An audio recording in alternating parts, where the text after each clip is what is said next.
Also, we have to note that in the prophecies of the Bible, you have a failure at the end of this age as well.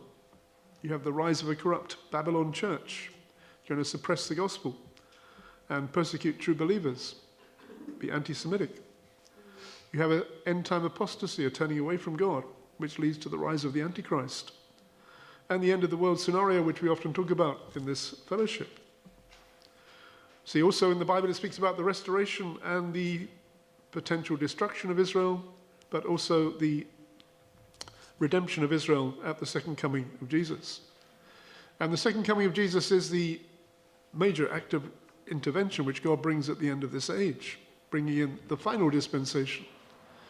And the final dispensation is one which much of the church has left out. But if you take the Bible literally, it's going to come. Jesus will come at the end of this age. He will judge the world in righteousness. He will cast off the powers of darkness. The Antichrist, false prophet, will be thrown straight into hell. The devil will be bound and unable to deceive the nations. And the unbelievers will be cast off the earth at the judgment of the sheep and the goats. The righteous of all ages will be resurrected and rule with the Messiah over the redeemed creation. And that's what Paul is talking about in Ephesians when he talks about the dispensation of the fullness of times, that he might gather together in one all things in Christ. When Jesus comes again, he will gather together all those who have been redeemed throughout all the ages, and to enjoy the time when Jesus is going to reign on the earth, and the earth will be changed back to a restored creation, with the kingdom restored to Israel, fulfillment of the promise to Abraham, and changes on the earth becoming fertile, the lifespan extended, the animals changed, even from being ferocious and being vegetarian. No more war or destruction. And that is the change which is going to take place at the second coming of Jesus.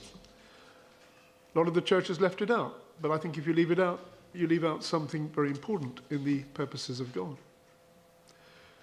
It will end actually with Satan being released for a season, gathering together unbelievers who are born during that time for his final doomed rebellion against God and the end of the world.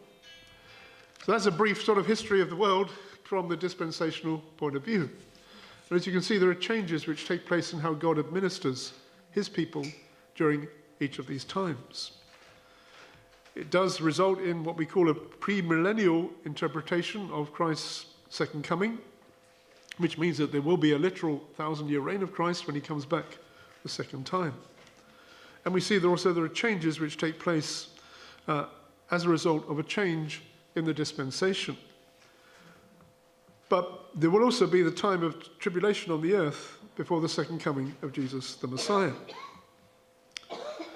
And that's where the world is heading at this present time. So to be followed by the final dispensation, which will be the 1,000-year reign of the Messiah on the earth and the Messianic kingdom, which will be followed by the end of the world and the new heavens and the new earth for the redeemed and hell for the non-redeemed.